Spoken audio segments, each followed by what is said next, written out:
What's going on? What's going on? It's your boy Matt Aronson, also known as Mr. No Offense. For those of you who are new to the platform, if you have been here before, thank you for returning. And if this is your first time, thank you for viewing. If you're watching this, then hopefully you've seen um, the subject of our interviews today on the cover of our latest magazine. Um, this is an opportunity to get to know more about her. We can only get so much in the pages, but here you'll be able to actually, get to know more of who she is. If you haven't caught her already on Thursday nights with us on the High Council, this will be an opportunity to meet the wonderful Miss Leah Star. Now, before we jump into this, do me a favor, definitely hit the share button or however you might be watching this, whether it be the QR code in the magazine or you happen to see it streaming, hit the share button. Let somebody else know they can watch it. They can get to know somebody else is awesome. And as always, we appreciate your support. Make sure that you follow all the socials that you hear about in this episode. You'll probably hear mine. I know you for a fact you'll hear hers before the end of the episode. So, hey, listen, remember to have a good time. And this is a no offense podcast. So be prepared to hear something you might not expect to hear. We'll see. Let's go. So without further ado, let me get on the stage with me, Miss Leah Star. Hey. Hey, how's it going? Good. Have I scared you yet? No. she's like, yo, what the hell is he talking about? Like, come on, hear something you don't. No, I'm just playing. Y'all know how we do. I just gotta make sure you guys are up and running. As for those of y'all who haven't been on the platform before, none of this is scripted. I don't never prep them with any questions about what we're gonna ask. We typically try to have a conversation just to get to know, as you would a friend, or you know what I'm saying, or you can form your own opinion as we go. You know what I'm saying? Like I've had some interesting, individuals on the show. I ain't gonna lie. After a while, after we get off, I'll be like, yo, I wish I would have known about that shit before we got online. Like, but it's all cool. That's what the experience is about. You know what I'm saying? Just getting to know people, and that's awesome. So before we jump into this, you got any prayers you want to say, or you know what I'm saying? Like, you good or I'm good. no? No. No. Hey, y'all make sure y'all tune in as well for the High Council, man. I got jokes. I'm just prepping for the night, y'all. So, yeah, I like, can't wait. Right. yeah, she's like, man, you went crazy on it. All right, so now here we go. Let's start from the beginning. Y'all know how we do. Where were you born and where were you raised? I was born in Brooksville, Florida. It's a very small town next to Spring Hill in Hernando County. I was raised there, and I lived in New York for a little bit, and I lived in Louisiana for a little bit. Damn, girl. So you went from you did the triangle. Yeah, so I lived in Florida until I was 17. And then right before I turned 18, I moved up to New York to see if I could make it on my own. Did that for 2 years. And actually prior to all of that, at like 16 years old, that's when I was in Louisiana. Really? Oh shit. Okay. How did how did you end up in Louisiana for one? Because I mean, me being from Florida, I know it's just different vibes. Like when you go, I haven't Yeah. been up to New York, but I hear they move faster than they do down there. You know what I'm saying? Yeah. So, how did you end up in Louisiana? And was it like how did you adjust to the environment? If I could. I don't think I adjusted. Being from Florida, it helped me as far as like the climate, the bugs, things like that. But to be honest, when I was about 15 or 16 years old, I was adopted to a family, and my mom is from like England, and then my dad was from Louisiana. She was in the Royal Air Force, and he was in the military, and that's how they met. Yeah, when I got adopted with them, some things were going on to where like my parents wanted me back and they couldn't, so they moved me in the middle of the night to Louisiana. And it was literally, have you ever seen any movies where like you pull up to like this really small town and everybody's waiting outside for you and they already know your name and you don't even know who they are? It was like one of those towns for real. Damn. Population of like maybe 1,000, one doctor, one grocery store. Damn. Middle of the woods. Yeah, man. I know some of the towns in Louisiana, man. My dad was from Lake Charles, man. You know what I'm saying? I got a friend out there in is it Edward or Edmond or something like that. But yeah, it's just I can imagine a 16 being like from night to day. Like that's gotta Yeah, be yeah, it was crazy. yeah, man. So from there, like how'd you what you went back to Florida and then ended up in New York or Yeah, so about 17 years old, I decided to leave my adopted parents. Um, I don't know. Honestly, I just think I got scared when you're so used to people always wanting something from you or having a different motive. When somebody comes into your life who just truly loves you and just wants the best for you, it's a little scary. So it was one of those situations where it was like, this is too good to be true. I'm out. So right. I went back to my parents. And when I went back to my parents, I was like, yeah, there was a reason why I got adopted. I can't be here no more. It was different. You had been exposed. You could see some shit now. You was like, wait a minute, hold on. Yeah, You ain't know yes. this part.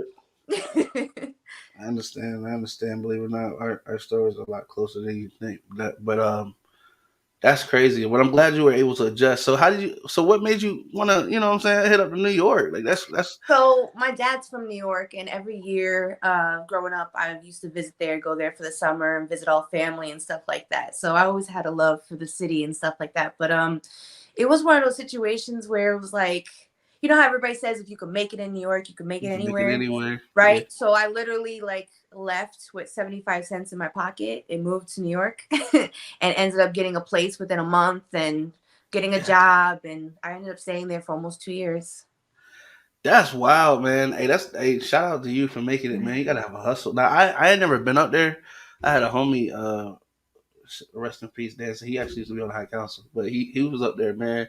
They used to tell me the rent up there was crazy, man. Like, I mean, I guess staying in Florida, I didn't realize how expensive Florida is because when you born there, it's different. You know what I mean? Right. Like, it's different. But when you move out of state, like you be like, yo, that shit is crazy. But when then you hear Yeah. about the prices in New York, I was like, yo, how y'all doing that shit? That shit's wild, man. Like that's crazy as hell, man. Hmm. So like, was how was your experience up there? Did you like the speed of everything moving? Because I hear it's like a city that I mean, never I sleeps. was young, so I love the speed of everything. Everything's Yeah, going on all hours. There's people everywhere, so you're never really alone. It was cool. It was cool. I didn't like the weather though.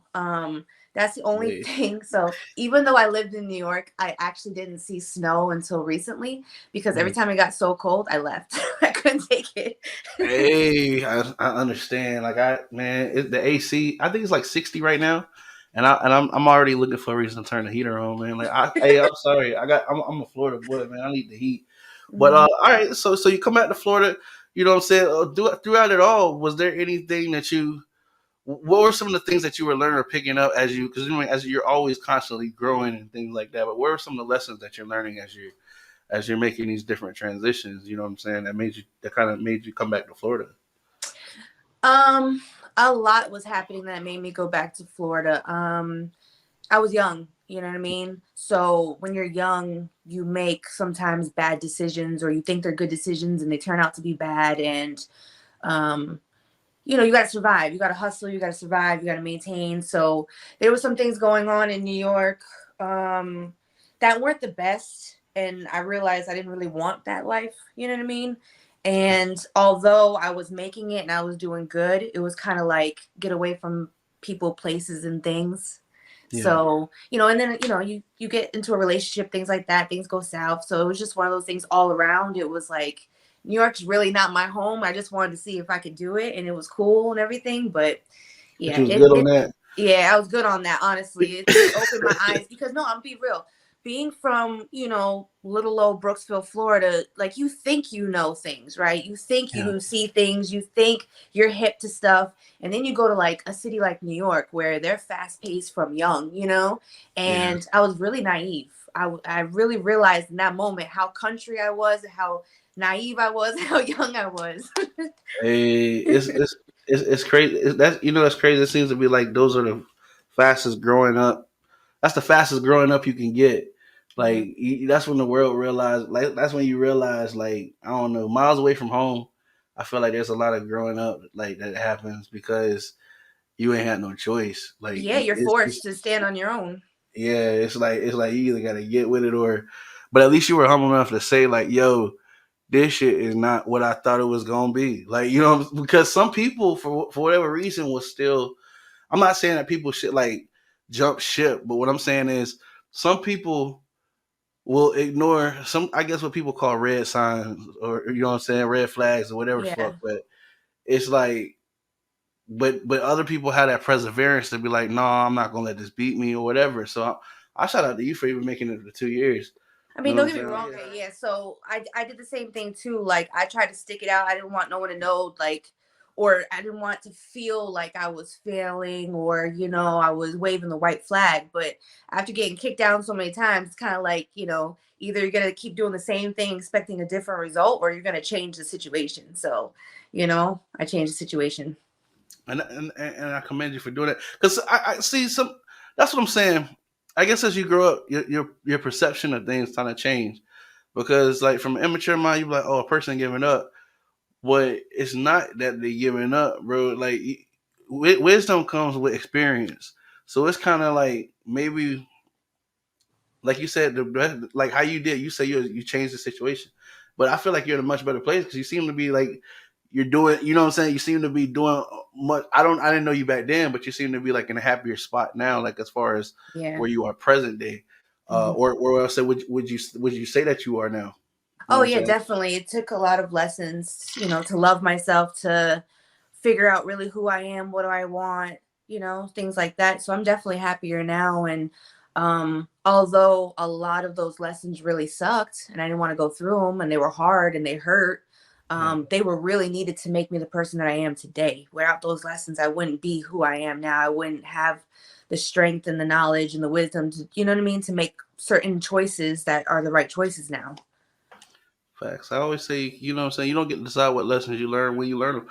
And you can't judge nobody learning the lesson. The thing is about did they learn the lesson? Like, you Hmm. know what I'm saying? And that's why I said, man, so I definitely commend you. You're definitely a woman of many talents. How what are those different talents as far as, because we know you do the modeling. You also, congratulations, the spokesmodel of the network. You know what I'm saying? You're also you have your own cleaning service. So what are some of the talents that you have, and how did you discover them? And how can people, get in contact with you as far as to take advantage of those? All right. So, as with the modeling, everybody can find me, at on Facebook at Leah Star with two R's, and then on IG Leah Star X. I'll be putting out a QR code soon that'll be tied to all my different links and stuff, my Playboy link, all of that stuff. But as far as talents, the talents maybe that people don't know I have, I've always been super heavy into music at an early age. I learned how to play the piano myself. I learned how to read music on my own. Sure. Started learning the harmonica a little bit, but mostly the piano is my thing. So I could read music and I could play by ear.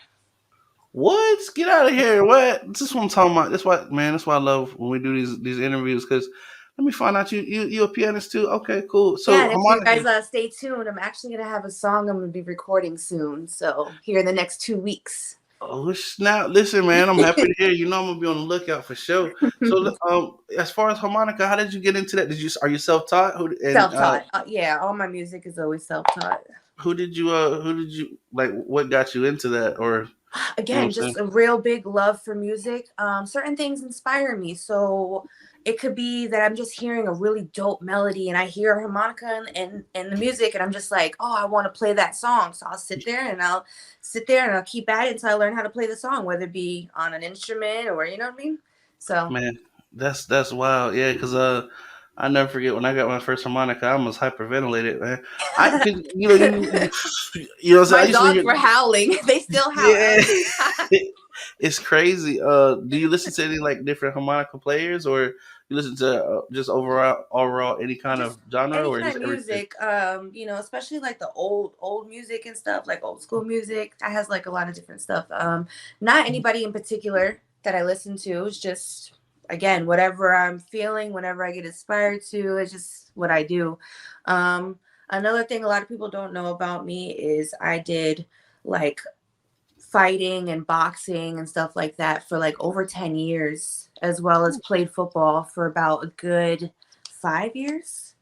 And I was the only girl on the guys' team in middle school and high school. See, that's why I don't be. That's why I don't be playing too. See, So y'all be like, why you don't go in? I be like, yeah, cause nah, at my old age, I'm straight. You know what I'm saying? We good. If y'all ever notice when we do the high council, she always be like, her box be over somewhere. You know what I'm saying? I don't even want her to like just reach over. You know what I'm saying? Because I'm straight on that. You know what I'm saying? But no, that's what's up. So it definitely sounds like you were athletic. You know what I'm saying? It did a lot of. You know, how did you get into boxing? You know what I'm saying? And you know what I'm So saying? that's a funny story. So my maiden last name is Verouette. And if you guys know about boxing, my cousins actually Edwin and Adolfo Verouette. Those two brothers actually fought Sugar Ray Leonard, Roberto Duran, and many, many others. So they were Golden Glove champions and lightweight champions. Whew. So at an early age, my father, that's ingrained in us the fighting. Yeah. They're from Puerto Rico, my dad's side of the family. So when you go to Puerto Rico and you go to the town that they're from, they got a bunch of murals and stuff all over the place because it's really, really big there for them. So at like 4 or 5 years old, I got put in karate. And from karate, I started doing tournaments. And from tournaments, I got into like MMA, Brazilian Jiu Jitsu, and all different types of styles of, fighting. That's crazy. That's dope. That's what's up, man. Weapons, everything. Yeah. See that last part? That's what I be worried. She's like weapons. She had to throw that in there. Weapons. All right. Listen, no smoke. No smoke. Y'all, listen, I got smoke and I ain't even lit up because I don't want no smoke. You know what I'm saying? I'm good. Like I'm straight. Like, hey, you ain't gotta threaten me, Leah. You gotta be threatening me. Y'all seen that, right? Weapons. Weapons. I'm finna call the police. Anyway, no, I'm sorry. All right, so I'm just playing, y'all. Hey, so help me. And so no, but no, that's what's up though. It's really awesome that your dad ingrained that self defense in you guys, and that do you feel like that gave you a certain empowerment as far as how you pursue through life? Because I mean, do you after you had that confidence, like, hey, it don't matter, you know what I'm saying? Whoever come, you know what I'm saying? I mean, it definitely helped me like from getting my ass kicked in fights. I'll tell you that. I see. and Hey, here's that's here's here's the plus. messed up thing about it, being that my dad's Spanish. I mean, I'm I'm sure it's in other cultures too, but my dad would sign me up for fights. Like I'd come, no, for real. Like I'd come off the bus at a young age and be like, yo, I'm getting picked on or I'm getting bullied or whatever, right? So then Yeah. my dad'd be like, all right, I'm gonna fix that for you. So I'm thinking, all right, my dad gonna ride for me, right? So I get off the damn school bus with these same kids and they get off at the bus stop and he come up to be like, you, both right now, fight her. And I'd be looking at him and he'd be like, yo, if you don't win or you don't fight, I'm gonna whoop your ass when we're done. So, Damn. that taught me early, like, don't lose. You gonna get your ass whooped. You already got an ass whooped. Now you gotta take another one. Yo, And and there'd you be times I ain't gonna lie, like, for real. There was this time where it was these twin girls and they were like fucking big. And in my mind, I'm like, oh no, please don't. I'm about to get my ass whooped. But it didn't work out that way. I don't know. Just hey, Pops was over there like, hey, jump, yeah, go, where you go, yeah, Pops holding, go ahead, go over there, get. They was probably like, no, taking bets and shit and everything. I don't know. that's crazy, man. That's wild. But you know what? That's hey, we don't really have them like that no more than parents like that. You feel me? So Mhm. shout out to Pops, you know what I mean, instilling that in you. So when you tell me about your cleaning business and how you got into that. You know what I'm saying? Um, Obviously, you can't be beating up the clients. You know what I'm saying? nah, Like, nah, you know what I'm nah. saying? So with the cleaning, I've always cleaned like from an early age. My mom had a lot of medical issues and stuff like that, so I had to handle a lot of things around the house. So I've always had a little bit of like OCD and just being like really organized and stuff like that. And one day I just got really tired of working for people, and I was like, "What am I good at? What can I do? What are my talents that could potentially be a source of income that not a million people are doing, trying to get into the same lane?" And it just hit me like, oh, let me do cleaning. So I literally was like the cleanest, I mean, the cheapest service for the longest time. Like when I look back at some of my prices, man, I have to laugh because like if you call a cleaning business right now, right? And you have like, let's say 1 bedroom, 1 bathroom, and you want like a deep clean, that's at least $125, right? Yeah. When I looked at my prices back then, 9 years ago, I was charging $35. no wonder why I had so many clients, but I had a lot of clients. And then from Yeah, there I was able to like, class. make the prices adjust and stuff and make them more appropriate. But it literally just came from me being like OCD Yeah, and wanting to just work for myself and try to figure something out. And I built a lot of rapport with a lot of people and had a commercial that was successful and got a lot of customers and had a lot of employees and stuff like that. And it's just been going strong for about 9 years now. that's what's up. Definitely congratulations to your Mm-hmm. success. Building a business is not easy. The fact that you're able to navigate it, man, and definitely keep it going. Shouts out to you. You know what I'm saying? Yeah. Like I said, a woman of many talents. It's crazy how much things. It's crazy how much you would never know from just walking past a person. You know what I'm saying? And then you stop and have a conversation, and you get to know so Hold on. much. You gotta. Phone again. I just took the. Can you hear me? Yeah, I'm just bullshitting. I was Can you doing hear phone. me? Yeah, I can hear you. Hold on. Okay. I can hear you. I can't hear you though. Oh, can you hear me now? No, I probably should have done that.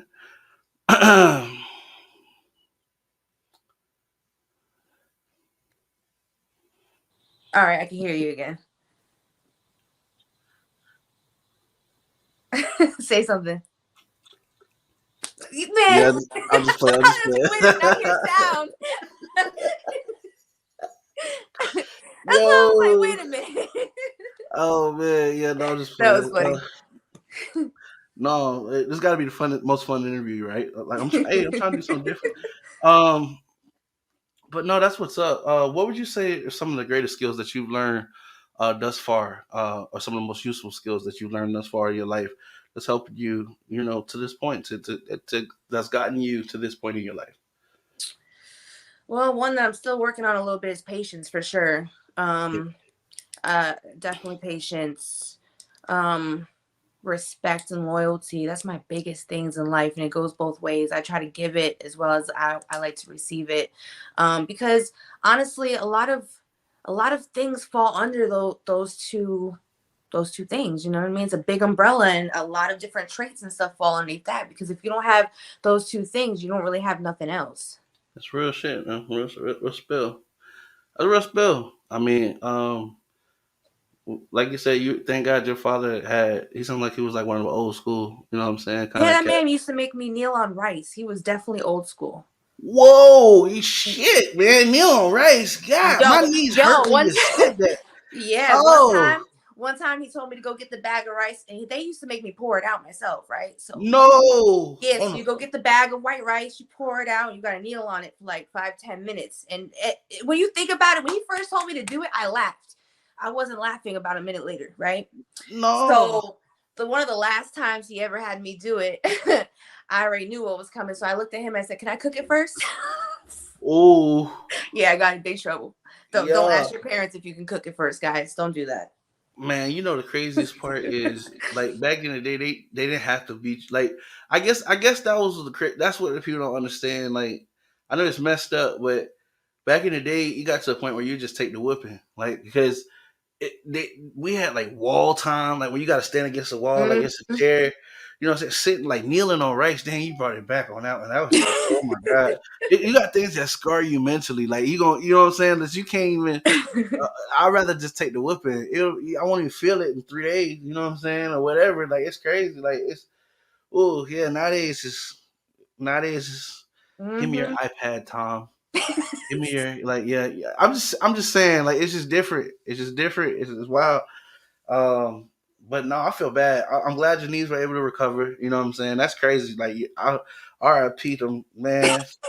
Uh, I'm telling you, because man, my knees hurt. Nah, I'm rubbing I'm my knees like right saying. now when you said that. That's crazy as hell. Sitting on rice, man. Imagine after 10 minutes, you got all those little indents on your knees. You're trying to pick That's rice out your kneecap for like 5 minutes. It ain't fun. man. I'm a very vivid like in like I don't know. I know this word doesn't exist, but nah, I'm not gonna even embarrass myself like that. I have a very vivid imagination, so when I can really like detail a situation in my mind. So when you said kneeling on rice, I immediately saw bloody rice and knees. I was like, oh my god, no! And I've been sitting here rubbing my shit. I've been sitting here rubbing because, like, man, yo, they used to say stuff like, "You gonna sit there till I get tired." How the hell? Wait, how that match up? I'm gonna sit here till you get tired. I'm the one on it. Mm-hmm.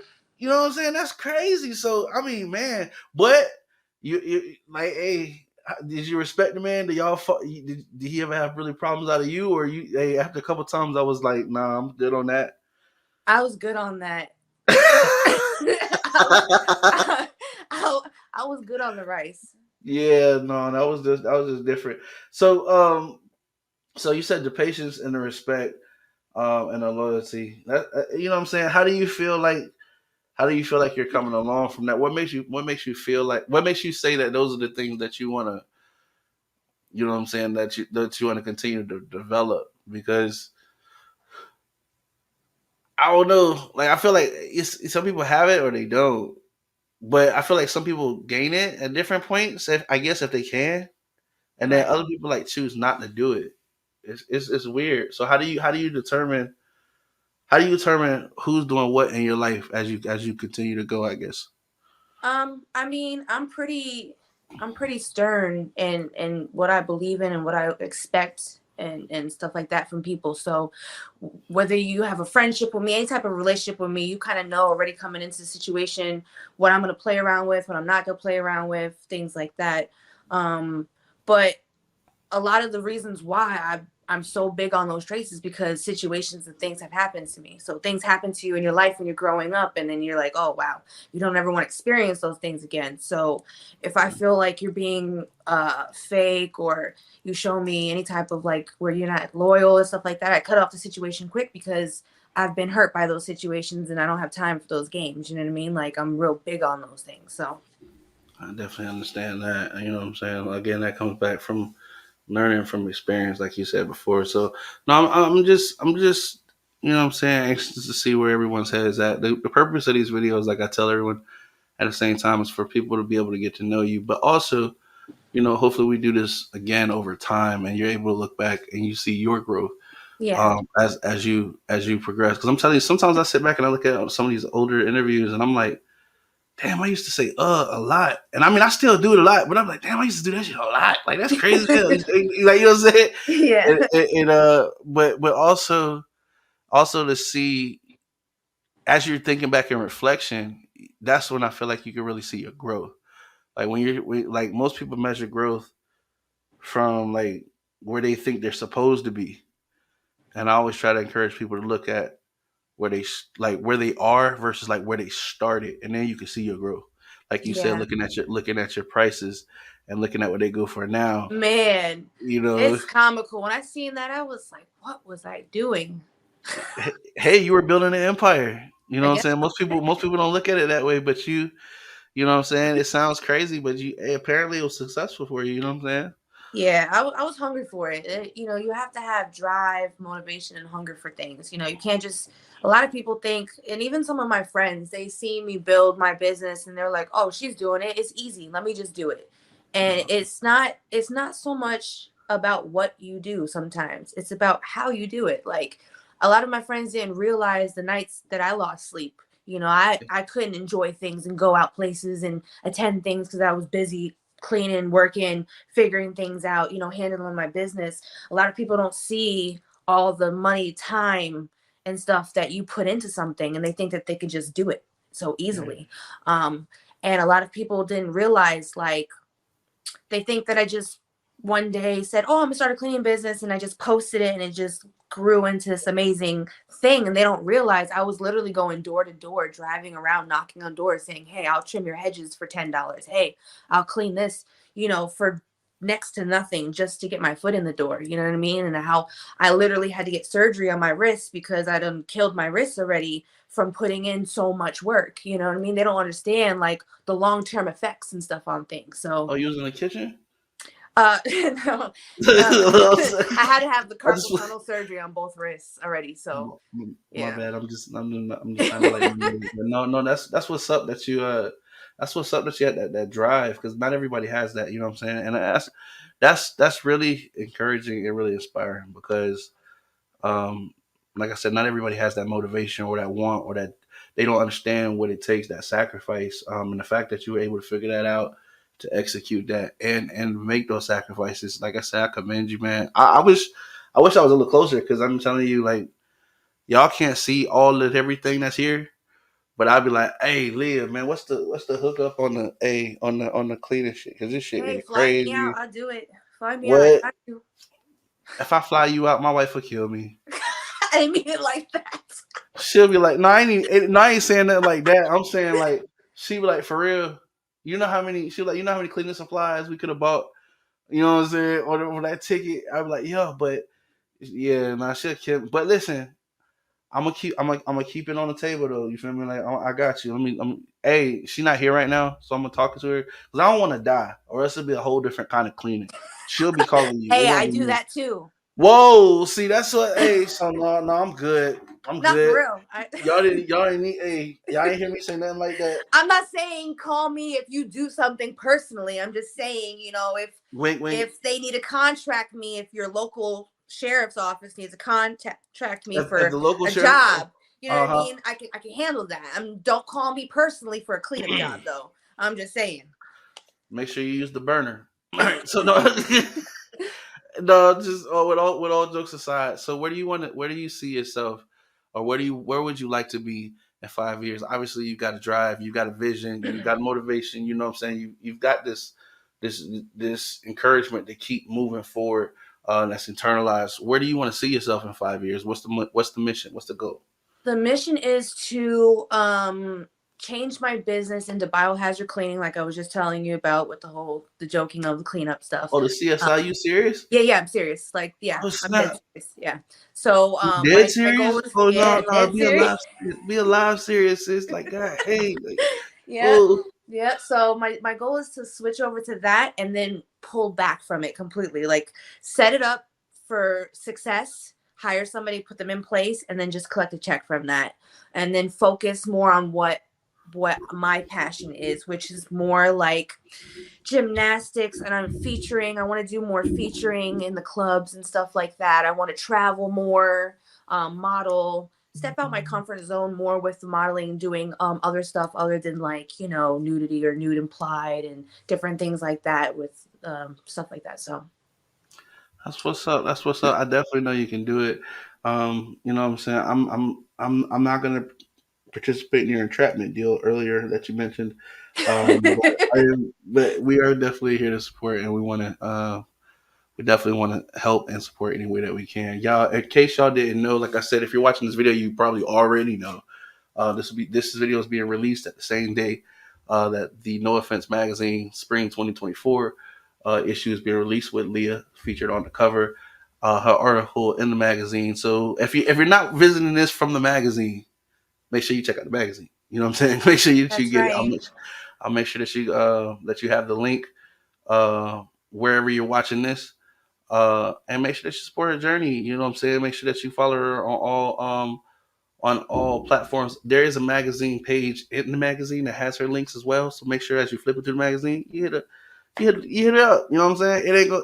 Last time I checked, they're not charging for follows or shares or comments or adding to your story. I think that's still free.